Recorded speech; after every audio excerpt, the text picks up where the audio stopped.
अगर मैं आपसे पूछूं कि बर्गर का कलर कैसा होता है, ऑब्वियसली ब्राउन। लेकिन आज हम एक ऐसे देश के बारे में जानने वाले हैं जहाँ पर बर्गर ब्लैक होते हैं, जहाँ पर कोल्ड ड्रिंक ब्लैक नहीं ग्रीन होती है। तथा यह देश डेवलपमेंट और टेक्नोलॉजी के मामले में पूरी दुनिया में प्रसिद्ध है, जहाँ के लोग औसतन 85 साल जीते हैं। आज हम किसी और नहीं बल्कि जापान के बारे में फैक्ट जानने वाले हैं, जिसने अपनी मेहनत की दम पर पूरी दुनिया को जीरो से हीरो बन के दिखाया। नंबर 15। इंडिया में अगर एक भूकंप आ जाए तो लोग कितना घबरा जाते हैं, लेकिन जापान में लगभग 1500 भूकंप हर साल आते हैं।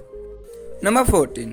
जापान की आबादी लगभग 13 करोड़ है, लेकिन क्या आपको पता है उनमें से 50,000 से ज़्यादा लोग ऐसे हैं जिनकी उम्र 100 वर्ष से अधिक है। नंबर 13।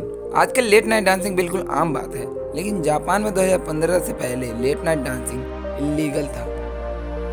नंबर 12। अगर मैं आपसे पूछूं कि दुनिया की सबसे पुरानी कंपनी कौन सी है, तो आप शायद ही इसका जवाब दे पाए, लेकिन मैं आपको बता दूं, दुनिया की सबसे पुरानी कंपनी जापान में थी, जिसका नाम था कोंगो गुमी, जिसकी स्थापना 578 एडी में हुई थी। साल 2006 में जब कंपनी ने आर्थिक रूप से संघर्ष किया तो तोकामत्सु नाम की कंपनी के साथ सहायक कंपनी बन गई।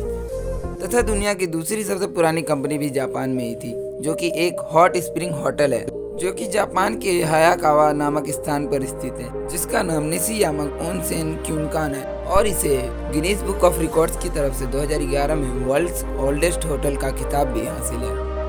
यहाँ तक कि तीसरी, चौथी और पांचवी सबसे पुरानी कंपनी भी जापान में ही है। नंबर 11। इंडिया में टोटल 1332 आइलैंड है, लेकिन जापान में कुल 6852 आइलैंड हैं। लेकिन आपको ये जानकर आश्चर्य होगा कि इन द्वीपों में मात्र 340 द्वीप ही ऐसे हैं जो 1 वर्ग किलोमीटर से बड़े हैं। जापान में केवल 4 आइलैंड ही जापान के 97% भाग का हिस्सा है, तथा बाकी 6848 आइलैंड का क्षेत्रफल जापान के क्षेत्रफल का मात्र 3% है। नंबर 10। जापान की ट्रेनें इतनी पंक्चुअल होती हैं कि उनका एवरेज डिले सिर्फ 18 सेकंड का होता है।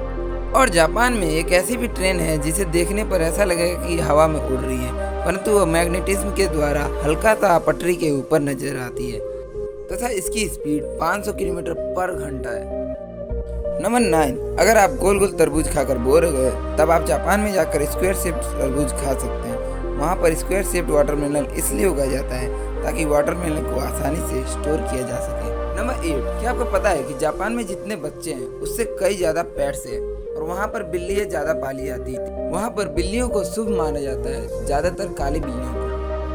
नंबर 7। जापान में 90% मोबाइल वाटरप्रूफ होते हैं, क्योंकि वहाँ के लोग मोबाइल हर जगह इस्तेमाल करते हैं, यहाँ तक नहाते टाइम भी।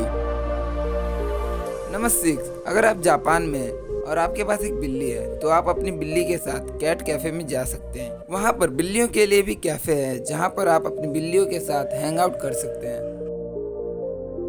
नंबर 5। जापान के कानून में एक ऐसा नियम भी है जिसके तहत बच्चों को 10 साल तक कोई परीक्षा नहीं देनी पड़ती है। इन 10 सालों में उन्हें उनका बचपन एंजॉय करने दिया जाता है। नंबर 4। जैसे चीन में सांप, चूहे वगैरह खाया जाता है, वैसे ही जापान में घोड़े का कच्चा मीट खाने की परंपरा है।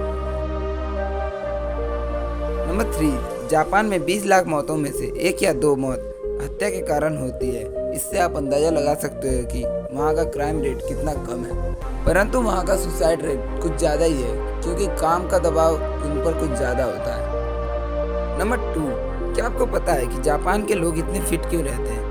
क्योंकि वहाँ के लोग फिट रहने के लिए इतने जागरूक हैं कि वो आम चाय नहीं बल्कि बिना दूध और बिना चीनी वाली ग्रीन टी ही पीते हैं। यही कारण है कि वहाँ की ज़्यादातर कोल्ड ड्रिंक ग्रीन कलर की होती हैं, क्योंकि उनमें भी ग्रीन टी मिली होती है। आप इनके फिटनेस का क्रेज का अंदाजा इस बात से भी लगा सकते हो कि वहाँ की आइसक्रीम भी ग्रीन कलर की होती है। जापान में 100 से भी ज़्यादा तरह की चाय उगाई जाती है। यही नहीं, यहाँ के हर त्योहार में ग्रीन टी एक महत्वपूर्ण भूमिका निभाती है। वहाँ के लोगों का सुपरफिट होने का भी यही राज है।